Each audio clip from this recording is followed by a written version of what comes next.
All right, welcome.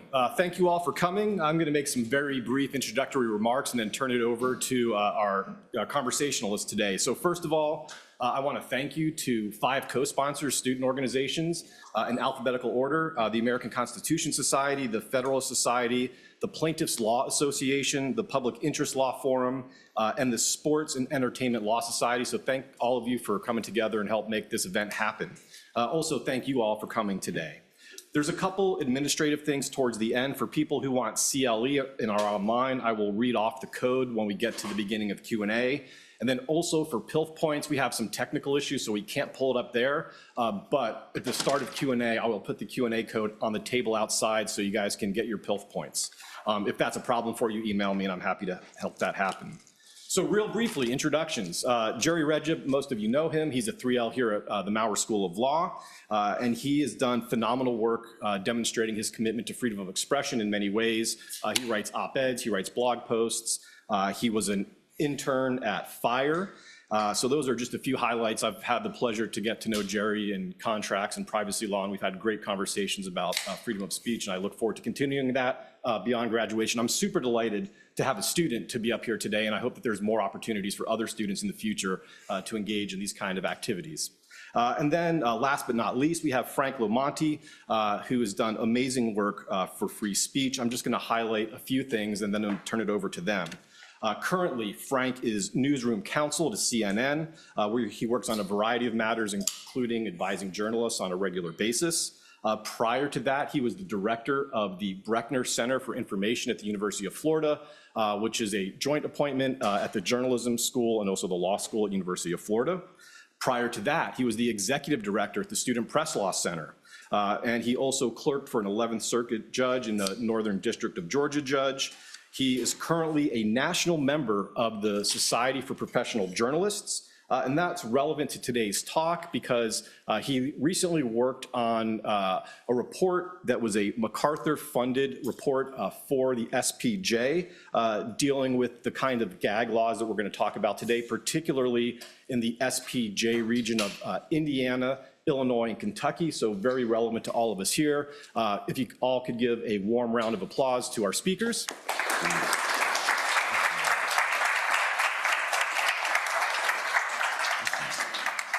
And I will turn it over to you. All right, can everyone hear me okay?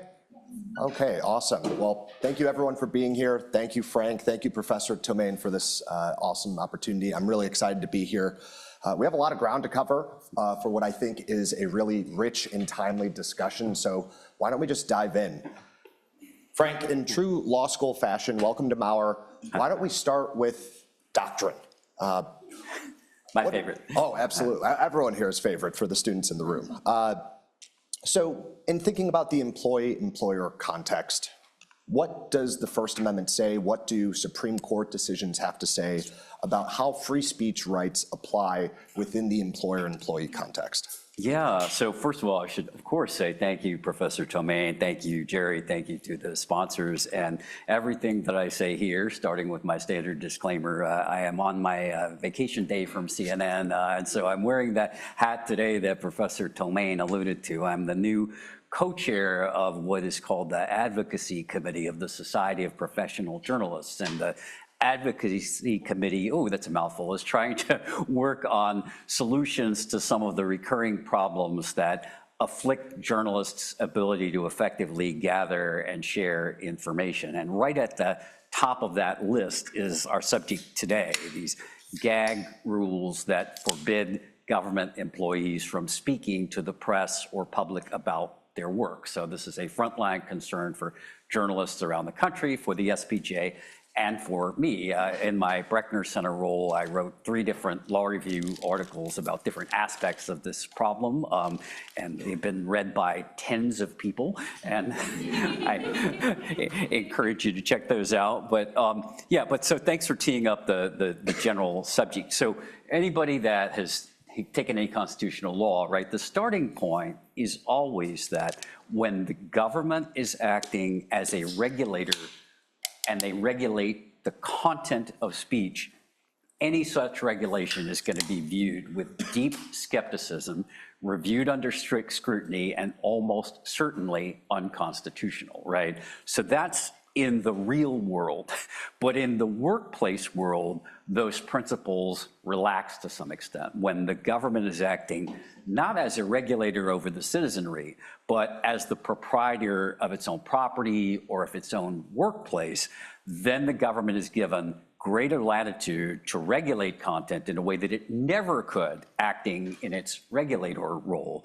And there is more of a recognition of the government's countervailing and counterbalancing interests in running an orderly workplace and being able to effectively deliver its services. So to the extent that the government were able to show that an employee's speech interfered with one of those things, right? Interfered with the orderly operation of the workplace or the ability to effectively deliver services, then the government could either prevent or punish the speech, First Amendment notwithstanding. And of course, I should always say everything that we talk about here is in the government workplace, right? There are different rules and standards that apply in the private workplace, so the First Amendment is off the table, and we can talk a little bit about that as well. But in the main, my research and our primary interest is in government employees for obvious reasons, right? The public is really interested in whether government agencies are functioning properly and effectively and delivering services that we pay for, and we should have access to those frontline experts who have the subject matter expertise and knowledge. So in prepping for this event, we talked through some of the mainstay cases that developed the contours of what First Amendment protections or limitations look like in practice. I'm thinking of Pickering, I'm thinking of Garcetti, cases like Keishian and Connick. Can you talk through some of those major decisions and what those decisions have to say on the topic that we have at hand? Sure, right. So you can sort of envision the First Amendment in the government workplace, frankly, like a lot of civil liberties at the Supreme Court, as traveling the path of a pendulum. And as the demeanor and composition of the court changes and as the tenor of the times change, so too does the court's willingness to either recognize or not recognize rights for people speaking in the workplace, right? And Professor Tomain alluded to one of my many lives was as a advocate for student First Amendment rights and student speech. And you really see that in the student context, where back in the 60s, kind of deference to the rights of students and the value of students expressing themselves in protest was at its highest point, and since then it has somewhat eroded in greater deference to the ability of authority figures to regulate the content of speech. And we see that too in the public employment context as well. So the signature case, the one that stands for the proposition that the First Amendment does not disappear when you accept the government paycheck, is called the Pickering case. And the Pickering case was a school teacher case. A lot of these cases take place in the educational setting, interestingly enough. Pickering is a school teacher who writes a letter to the local newspaper critical of the way that his district has been spending money, basically telling the public, look, don't vote for another bond issue for the school district because they've been wasting the money they already have. This is core political speech, right? And the First Amendment law always teaches us that political speech is right at the top of the pyramid of constitutional protection, right? When the founders created the First Amendment, they had this exact thing in mind, right? The ability to engage in dialogue on issues of public concern. And so outside of the workplace, this would be a slam dunk protected case, right? But because it was in the workplace, Pickering loses his job, challenges it, and the Supreme Court says, well, no, there is not a free hand in the workplace to punish people just because they accept a government paycheck and they set up what has since become known as the Pickering balancing test.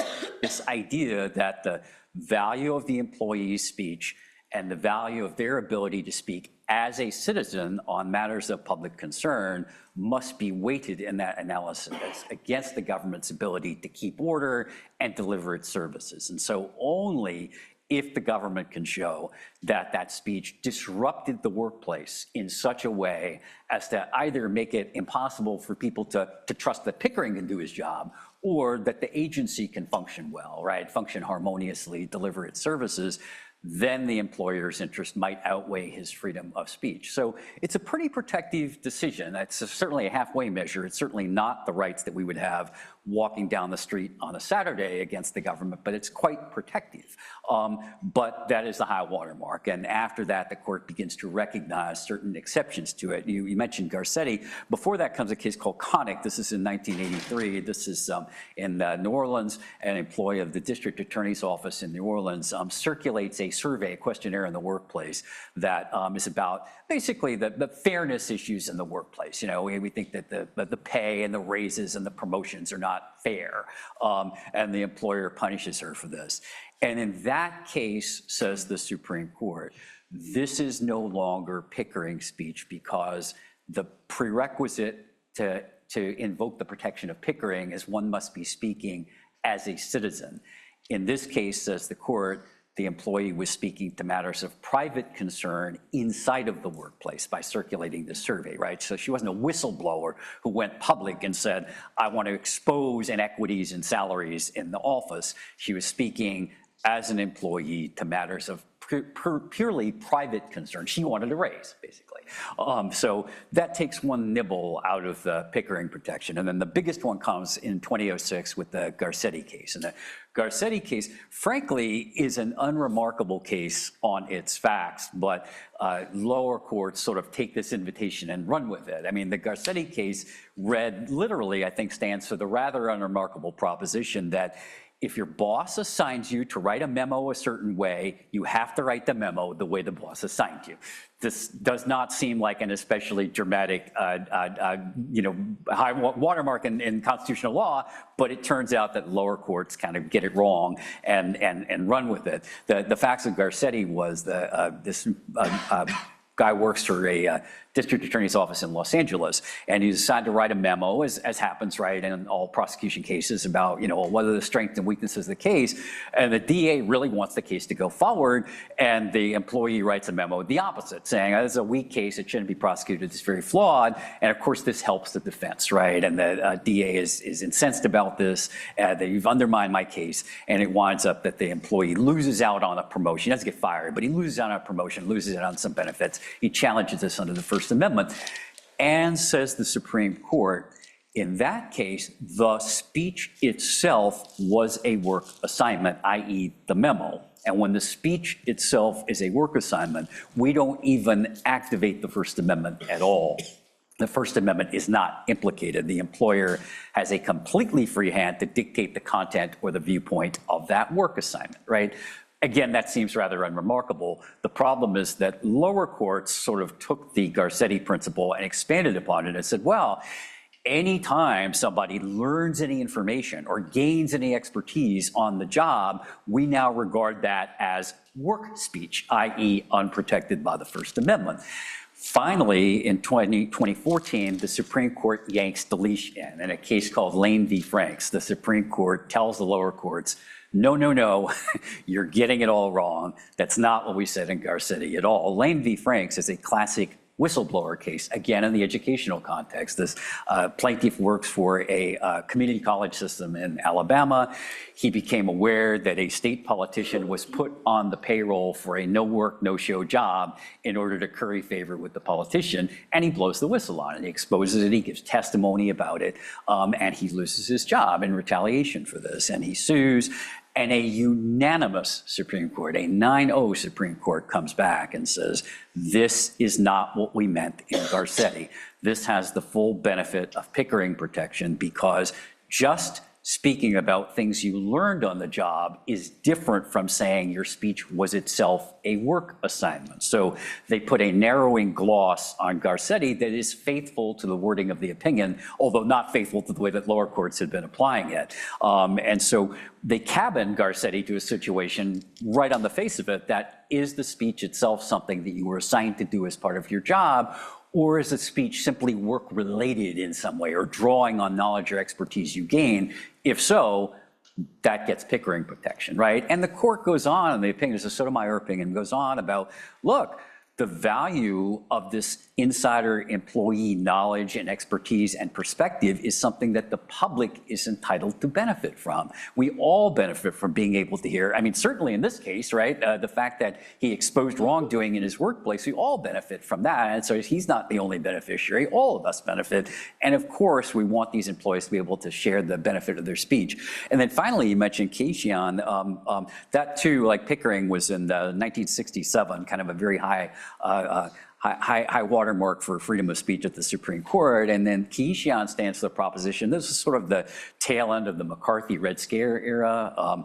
It had often been believed that you could sort of forfeit or sign away your right to free speech through like an employment contract, right? You could sign an employment contract that says, well, in exchange for taking on this job, I agree to forfeit all of my constitutional rights, right? And well, you know, it's a bargain for exchange, right? Contract law teaches us that. Got some consideration, got a bargain for exchange, looks like a contract to me, this is enforceable. And the Supreme Court says, no can do. There are certain things that you cannot be forced to waive as part of the employer-employee relationship.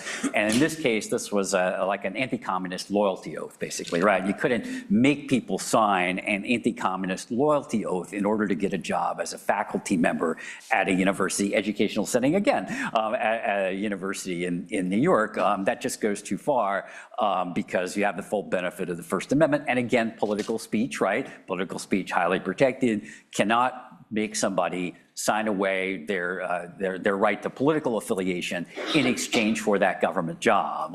And there had been some very unhelpful dicta that had been floating around for a long, long time to the effect that, well, you have a right to speak, but you do not have a right to a government job, right? And the Supreme Court said, well, yes, that may be true as far as it goes, but you also have a right not to have a government job withheld from you because of your political beliefs, right? And so that's the Keishian principle. So, I mean, a lot of these cases are talking about the education context. Does the context of the employment matter when we're talking about things like a substantial disruption? For example, are the limitations or freedoms of someone who is, say, a deputy prosecutor versus someone who works in law enforcement or a teacher, does the professional context play into the analysis at all? Does it make a difference? It does. So in two respects. So first of all, the courts have told us that when you have a sensitive public-facing job, then there's greater concern that your speech might undermine the public's confidence in you, right? So the very same social media posting that might not cause any workplace disruption at all, if the school janitor posted it, might cause disruption if a school teacher posted it, right? Because after all, the parents need to be comfortable sending their child into that classroom. And if they, let's say, believe that the teacher is a racist or an anti-Semite, they will not feel comfortable sending their child to the classroom anymore. That will undermine her effectiveness, her ability to function in that position. That would lose its constitutional protection, right? But maybe not so much the janitor, right? You can still mop floors and be a racist, right?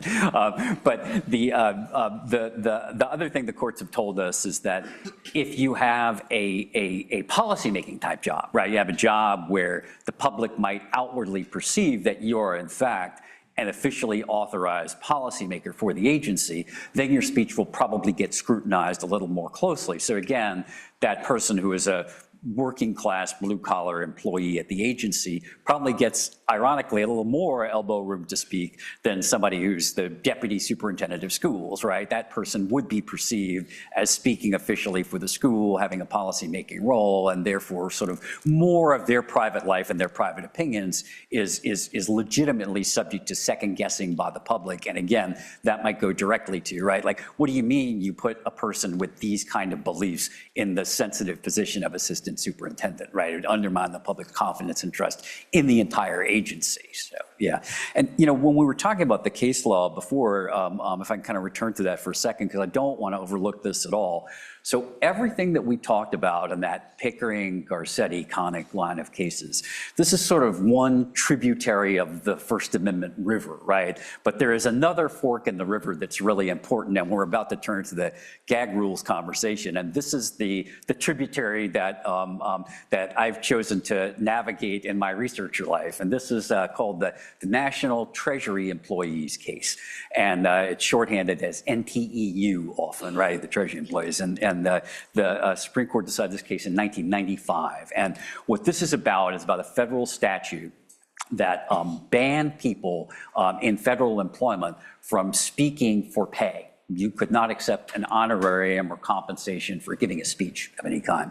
And the rationale, the justification for this was, well, this is an ethics law. We don't want people taking bribes and payoffs that are disguised as honorariums, right? We don't want special interest paying off government employees and saying, oh, no, that was a speaking fee, right? And so there was a legitimate underlying concern and rationale that animated the enactment of this, and for those of you who are going to go into this line of work, and I'm sure we'll use this this money term again, but the money term in First Amendment litigation is often overbreadth, right? Overbreadth is fatal. When you draft an overbroad statute, rule, regulation, policy, then it is fatal to that regulation if it is shown that a much more narrowly tailored solution would work as well, less speech restrictive and more narrowly tailored, right? And in this case, says the Supreme Court, you went too far, Congress, that this is not just going to outlaw bribes, but it is also going to outlaw completely harmless speeches by people who are not in sensitive positions who would be susceptible to being bribed, right? So it is an overbroad regulation, out it goes. And interestingly enough, right, this wasn't even a prohibition on speaking. It just discouraged speech, right? It just made it less attractive to speak. But, says the court, that too is a restriction on speech because it disincentivizes people from speaking. And that was the intent, right? It was the intent to stop people from accepting these speaking appearances. So it had the desired effect. And so it was a speech restrictive policy, even if clothed in an indirect regulation. But the principle that this stands for, and the Supreme Court, this is where they created the fork in the river, right? They said, well, henceforth, after this opinion, there will be Pickering cases and there will be Treasury employees cases. And the Pickering line is still good law when someone is challenging an individualized act of discipline, right? But when someone is facially challenging a policy that restricts an entire class of people from speaking, that gets NTEU scrutiny, which is a much more rigorous scrutiny and much more skeptical. And it would be much easier to strike down that speech restrictive policy as overbroad on its face than when you are dealing with that individualized act of discipline, right? And for those who will practice in this area, right, this is always my advice to practitioners is, when you have an employment case and somebody has been punished for speech, it is almost always murky. It is not the right time to start facially challenging the regulation because invariably the employer will have good lawyers, and by the time of that trial, there will not be one reason for the firing, there will be 6, and 5 of them will be non-speech restrictive. Well, yes, we didn't like the speech, but also he took a long lunch break and he parked in the provost parking spot. And so the reality is that in order to bring the cleanest constitutional challenge possible, it is important to head these things off facially, because then you have a nice, clean facial overbreadth challenge. And the Treasury employee case draws us a roadmap for exactly what a successful challenge looks like. Excellent. Well, and I'm a sports fan, Frank, so I love thinking in terms of records. Go Indiana football. I'm curious, what is the record of would-be plaintiffs who are bringing challenges against blanket bans on public employee speech? And yeah, I'll stop there. What's the record on that? The record is remarkably similar to Hoosier football. Undefeated, undefeated. And how long is this video going to be available? So far, so good.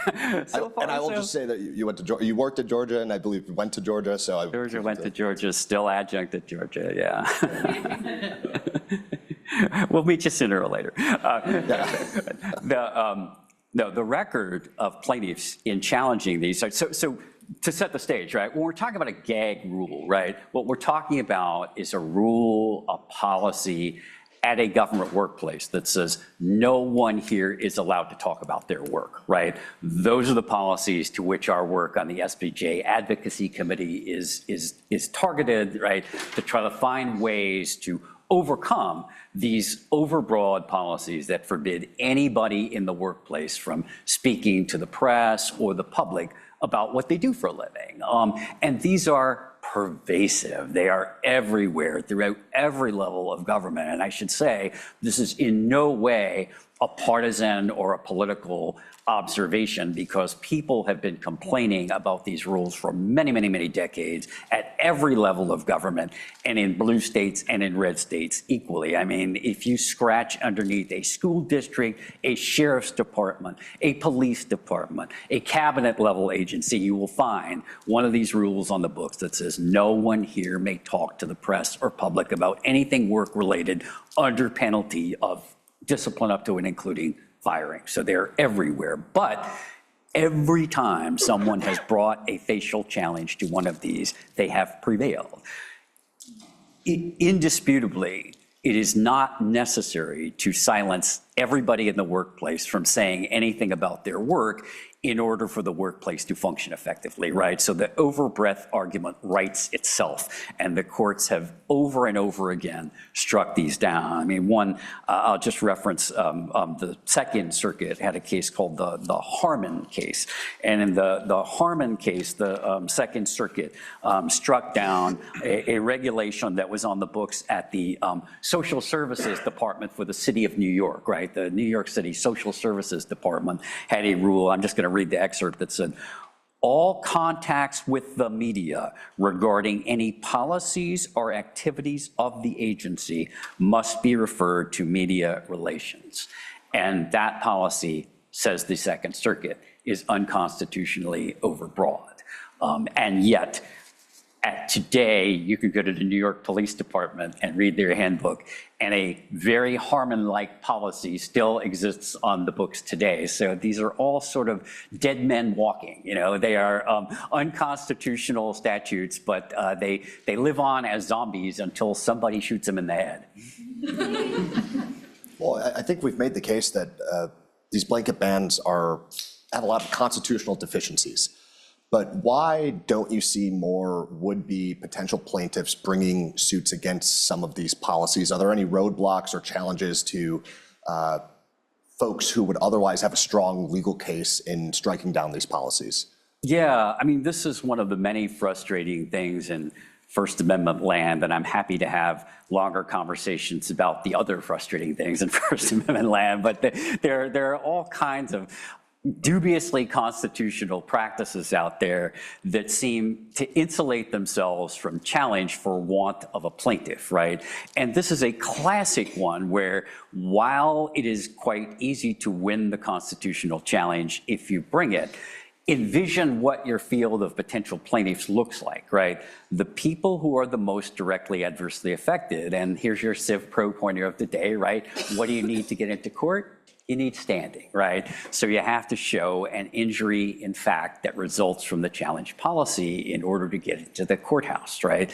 The people who are injured are who? The employees who face the threat of dismissal for speaking, right? How many public employees do you think are so motivated to give an interview to the press that they're going to spend the next 3 years of their life waltzing through the courts with their employer adverse to their own boss trying to challenge this policy, right? The answer is 0 people will do that, right? No one will do that. And so invariably, the types of challenges that get brought are either when an employee has been fired, nothing to lose anymore there. Or sometimes, occasionally, they've been brought by labor unions representing the employees where they can step into the shoes of the workers, right? And say, well, I don't have a particular employee today who has a particular speaking opportunity that's been denied, but just as a class, my clients are adversely affected, right? So that's great as far as it goes. Interestingly, and we could talk a little more about this too, I think there's a very good case to be made that journalists, and even perhaps a journalists organization like an SPJ, could establish standing on the basis that, there's a rich line of case law outside of the First Amendment and journalism context in things like abortion restrictions, right? Where doctors have been able to step into the shoes of the patients and say, well, we're not really the most adversely affected people by this prohibition on abortion. It's really the person who wants the abortion. But needless to say, the person who wants the abortion is A, unlikely to present themselves publicly, and B, unable to get any effective redress to the judicial system in time to be of any benefit to her, right? And so we, the doctor, get to step in and vicariously assert those rights on behalf of all those future patients who will be unable to do so for themselves, right? And we've seen this sometimes in the book banning context with authors too as well, right? Like the readers are the ones most adversely affected. I can't check the book out of the library, but the author can step into their shoes and establish standing as well. And so I think it's certainly possible for that journalist in the right set of circumstances. And let me just detour a little bit into, so there's a very concrete example of this actually recently that I was happy to be a little bit involved in a tertiary way. There's a reporter up in Pittsburgh named Brittany Haler. And Brittany now works for a nonprofit called the Marshall Project. Really excellent news website that specializes in criminal justice issues. Definitely recommend this to people. And Brittany developed this specialization in covering the correctional system, the jail system in Allegheny County where she was based. And in Allegheny County at that time, they had had some troubling instances of people dying in the county jail that many people suspected might be attributable to substandard medical care in the jail. And this is a problem universally, right? A very commonplace problem. And she encountered people who worked there who were disturbed by the conditions who said, Brittany, I'd love to talk to you, but I'll get fired if I do. And that was enough to establish standing on her behalf, right? Because she very concretely is able to put her hand on the Bible and say, yes, I can affirm that there are willing speakers who would speak to me, and I would eagerly receive their speech, but for the existence of this unconstitutional policy, right? So that's as good of a case for that kind of representational standing as you can possibly get. She had a very concrete example of a pressing issue of public concern that people wanted to be heard on, and the but-for cause was the regulation. And as sometimes happens in constitutional litigation land, it is possible for your case to be too good. And this case was so good that Allegheny County's lawyers recognized it as well and folded like a house of cards and instantaneously settled the case, giving the plaintiff everything that she asked for. And so while that was a happy day for Brittany, it was a sad day for those of us seeking precedent because we really, really wanted to get in front of the Third Circuit, which is the most speech protective circuit out there, and get a published Third Circuit opinion, which we were denied, but we got a nice solution for her anyway. And that policy today, I think, could be used and adapted readily by agencies around the country as a very balanced policy that is certainly not a First Amendment lawyer's fantasy, but is certainly a perfectly constitutionally adequate policy, which is all you can ask for. So we've talked about, I think, gag rules in the public employment context. I want to zoom out just ever so slightly and ask if this topic of gag rule orders plays out in any other context outside of pure public employment. For example, we discussed before this sort of student athletes, if to any extent at all, we could speak to what First Amendment protections or how the First Amendment applies in the context of private employers. Maybe we can touch on those. Yeah, so when in my life at the Brechner Center at Florida, when I was transitioning into this sort of researcher role, I asked around to people in my network who were either journalists or lawyers representing journalists, sort of, well, what are your pain points? What are your recurring issues that are getting in the way of you being able to effectively gather and publish news?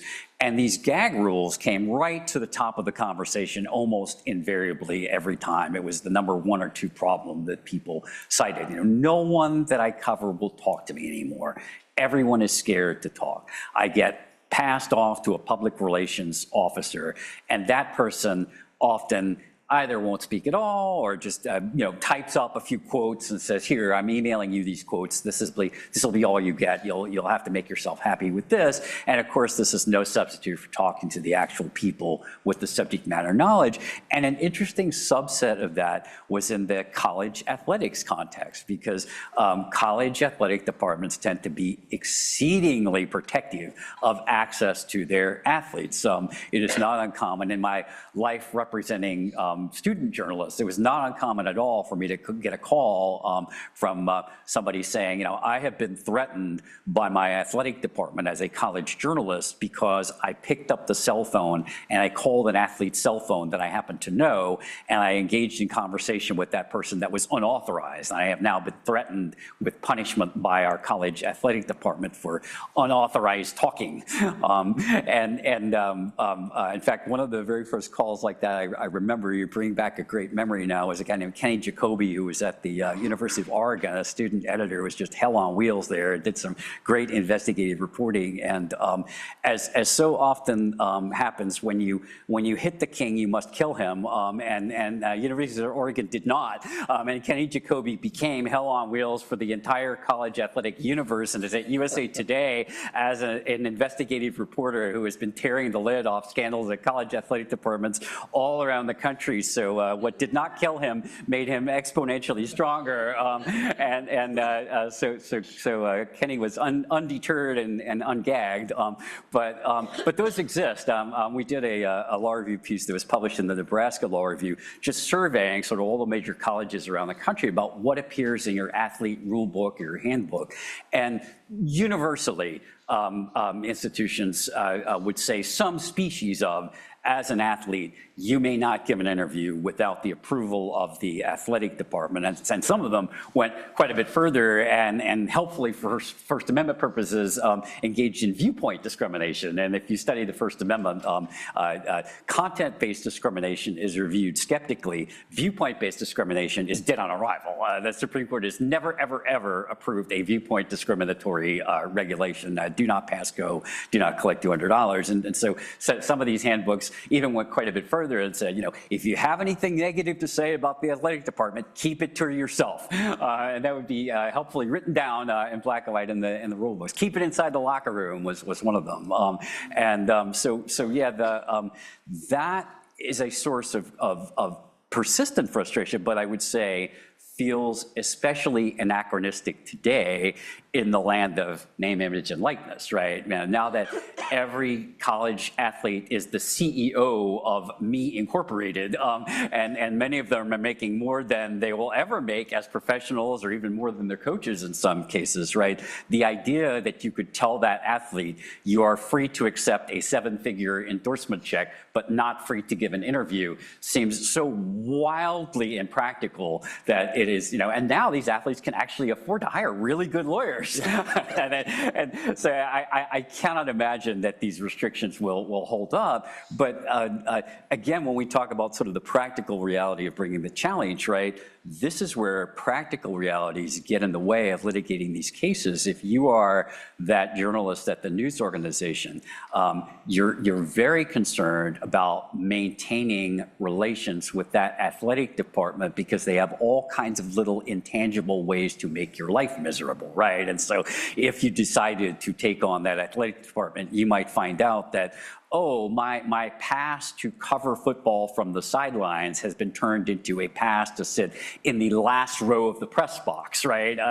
There's all sorts of, or my phone call will be the last returned, or my interview request will be the last granted, right? And that sort of soft censorship that exists out there is quite hard to challenge. And so there's a real disincentive for news organizations to be the challengers there. So I'm waiting for a new newly wealthy athlete to be the face of that case, and so far it hasn't been brought. You also mentioned the private workplace, and this is one of these times. I began doing this research at Florida, and as so often happens, and when you get into the law, particularly if you get into the academic side of the law, you start doing research, it always feels like one of these jackpot slot machine moments when you do research and you find a bonus piece of law that's better than you thought might exist, right? I went looking for a four-leaf clover and I found a pot of gold instead. And in this context, as we started doing our research about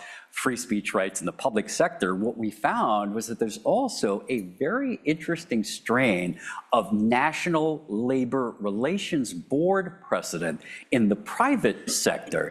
And none of us suspected that we were going to find this, but the NLRB has actually struck down rules exactly like the ones that we were talking about here that say no one in this workplace may talk about their work on the grounds of overbreadth, not under the First Amendment, but under the National Labor Relations Act, because the NLRA does protect your ability to engage in what is called concerted activity, and concerted activity has been recognized to include speaking out to try to engage your coworkers or even the general public in improving your working conditions, right? So if you were to go on social media and say, everybody here is overworked and underpaid, that is an act of protected activity. If you are punished for that, at an NLRA a covered workplace, that is an NLRA violation. And having one of these policies that makes no allowance for protected speech, says the NLRB, is facially unlawful in the private workplace setting.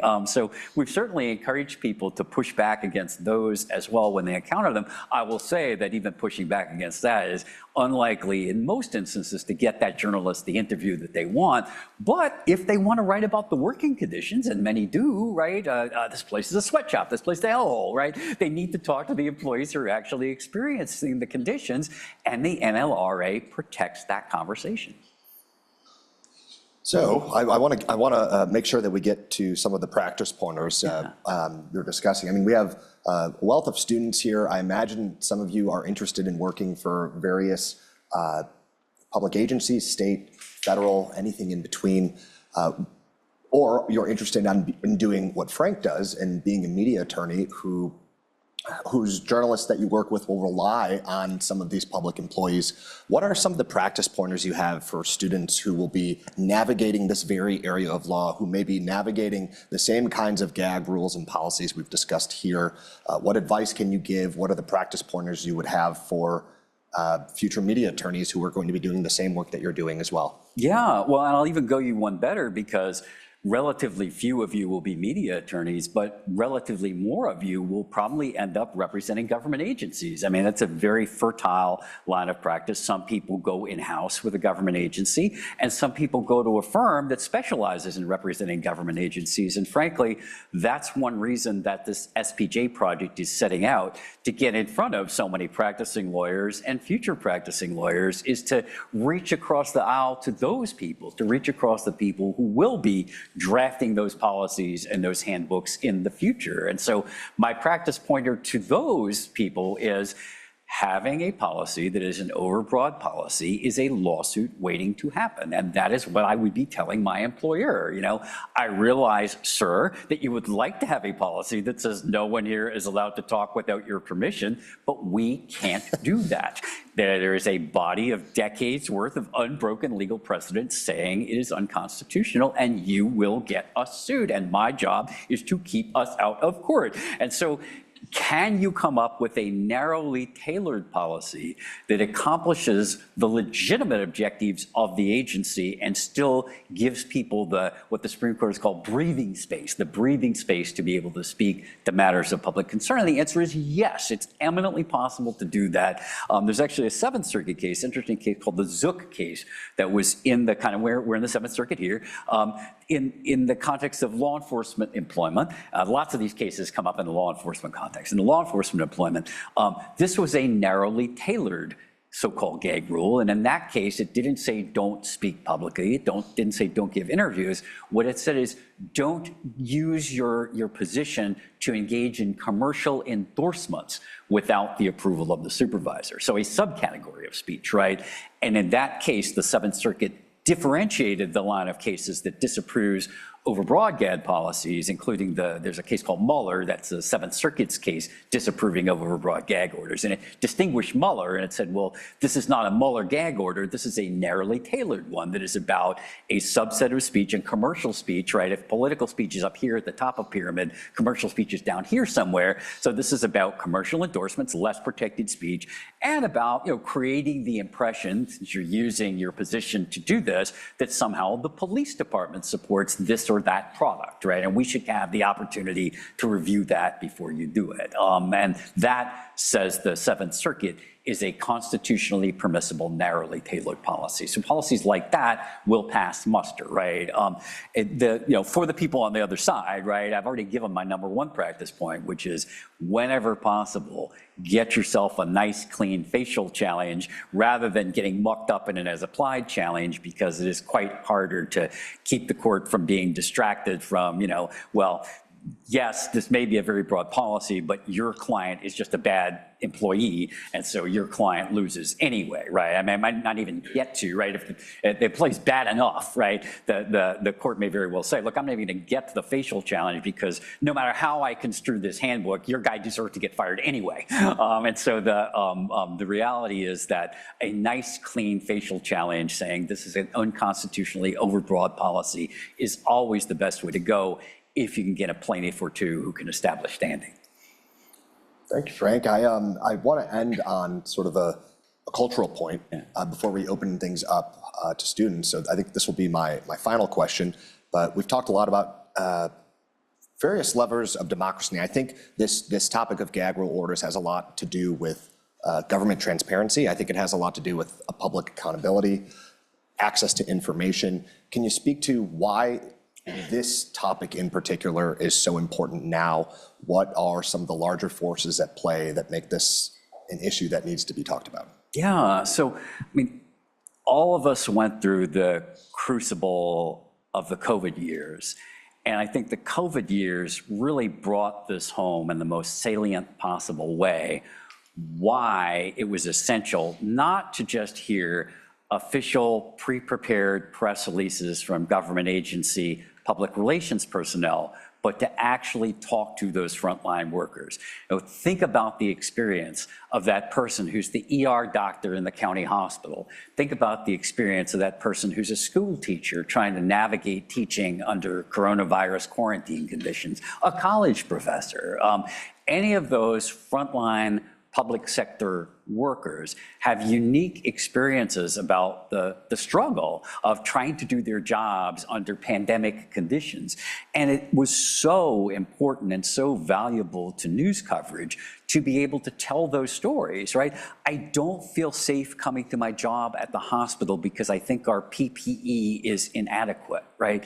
The press office is not going to tell you that. That will not be put into those pre-prepared statements that the press release contains. You can only hear that story by talking to the people who have had that experience, And in my line of work, the television business, right, we always tell people, well, look, I want to talk to the firefighter who ran into the burning house and came out with the baby in his hands. I don't want to read typed up press release afterward, I want to hear from that firefighter about what that smoke smelled like and what that heat felt like. And that's the way you tell that story, right? And the public needs to hear that and see that and know that. And we can only know that if people feel liberated and empowered to share those stories without fear of retaliation.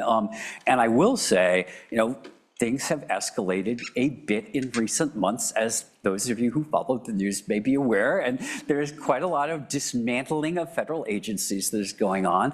And imagine if we couldn't hear from people who worked at USAID or some of these other agencies. I'm terrified to talk to you, I can't speak to you. And oftentimes, this is why, right? People ask journalists all the time, I don't trust your stories because they're full of anonymous sources, they're full of unnamed sources. And this is why.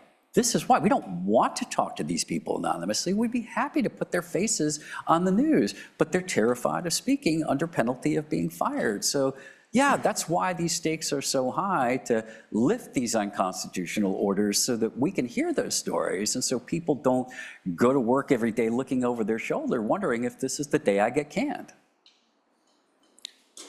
So a couple things. Two administrative things, and then Q&A, and Jerry, if you want to run the queue. Okay. So for the online CLE people, I'll say the number twice. It is 382-886. Again, for online CLE, it is 382-886. And I'll go ahead and put the PILF points thing and the table outside the door. And I look forward to hearing your questions too. Okay, do we have a, do we need a microphone? Do we need a microphone? If you ask a question, we have really good mics in this room. Please just stand up so that the folks doing the recording can see you. In the back, yes? Sorry to preempt the student, I don't like to do this. That's all right. The faculty have such a good local example of this, I think. We don't have a gag rule on faculty, but I've been getting a lot of phone calls lately. The university has put out an early retirement benefit, which they condition on a very broad disparagement clause. And I mean, very broad. And people have been asking me if this is effective, whether they can do this. And just tell me if I'm applying your analysis correctly. They cannot contractually give up their constitutional rights. So we immediately are into a Pickering balancing. And so they can't give up their rights with respect to anything that's a public concern. And the interest, or at least what it balances out, and the interest of the employer here, since they're no longer employees, it's going to be, I think, very hard for an employer to say, oh, I can't have non-employees making these statements. And then at the very base of it, of course, is these employees also have rights under Indiana law and federal law as whistleblowers. So the only way I can see that this would apply would be if it's something, if the employee was to disparage the employer about something that was not a matter of public concern and which was not protected by a whistleblower law. And then the question becomes, why does the university want this? Do they not understand that public employees, I mean, I think they borrowed this from the private sector and they don't understand that public employees have constitutional rights? Or are they imposing this on people because they think people will think, geez, I agree to this. I'm not going to write any letters to the editor about the university or anything like that. Am I analyzing that correctly? Thank you for the simple question. First one. I am unlicensed to practice law in Indiana. I think that analysis in the abstract, and I can only speak in the abstract, is correct based on the precedent that is out there. And there's not a lot right now, but these challenges are coming fast and furious. Some of you may be familiar with, if you remember, during Trump 1, people who took jobs at the White House were told to sign a broad non-disclosure agreement. And one of the people who pushed back against being governed by this was the former apprentice contestant, Omarosa, who left the White House, wrote a tell-all book, and then was threatened with legal action over her tell-all book. And she pushed back and said, well, I can't be bound by this broad non-disclosure agreement. Everything that I learned at the White House is a matter of public interest and concern. I'm not sharing any classified information. I'm just telling about my experience and my observations there. And she ended up prevailing in that challenge. Now, you know, right, a person licensed to practice in Indiana would have to see the wording of that agreement. I mean, while it is the law that one cannot be forced to broadly waive all First Amendment rights in exchange for government employment, it is also possible, and where we see this more regularly is in like a litigation settlement, right? So litigation settlement is different from that initial employment decision, and I think it would hold up to engage in a waiver of some degree of free speech rights in like a litigation settlement setting. So the question would be, if a clever person drafted that language in such a way that it appeared that you were giving your employer a release of legal claims, right, then that would look more like the litigation settlement setting, in which case those do seem to hold up, as opposed to the broader non-disclosure non-disparagement agreement, which would not. So that feels like it falls into a gray enough area that I get to punt that ball. Right here in the front. So in the concluding paragraphs of Garcetti, Justice Kennedy essentially said we're reserving the question of academic freedom cases. So I kind of have two questions. Number one, if that issue is brought to the court, do you anticipate that they will extend Garcetti to professors, for example, in their academic scholarship? And whether or not they agree to that, what do you think the court should hold in such a case? Yeah. So you here in the Seventh Circuit are actually the home to the very most recent example of this called the Kilbourn case, which was just decided earlier this year, right? And in the Kilbourn case, the Seventh Circuit joined what is the consensus, although not unanimous consensus, of the majority view of the federal circuits that have weighed in on this, in saying that there is such a thing as an academic freedom exception to the Garcetti rule. And so if a non-teaching employee is on the clock and doing his or her job, that person is engaged in Garcetti speech. But when your job is teaching at the higher ed level, say most courts, including the Seventh Circuit, then Garcetti ceases to govern that speech, and you get a greater degree, the Pickering degree of protection, the balancing degree of protection, when you're engaged in that speech in your higher ed educator role. And that's in deference to, the ability to teach as your expertise, your professional expertise teaches you is best, right? And that seems like, again, the growing consensus of the circuits, and to the extent that the Supreme Court looks to that, I think that as that becomes the settled consensus over time, it'd be harder and harder for the Supreme Court to overturn that. But I think that would be a challenging proposition. I would have a hard time handicapping that with this lineup. I mean, the funny thing is, right, as a rule, the First Amendment knows no party or ideological boundaries, right? I mean, Scalia voted to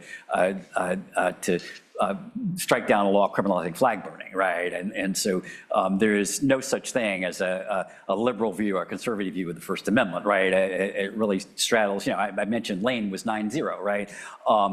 Clarence Thomas voted for it, signed a Sotomayor opinion, right? And so I think in general that the court is speech protective and is looking for reasons to protect speech. And so I would say going in, you have that going for you, but yeah, I have a hard time handicapping that one.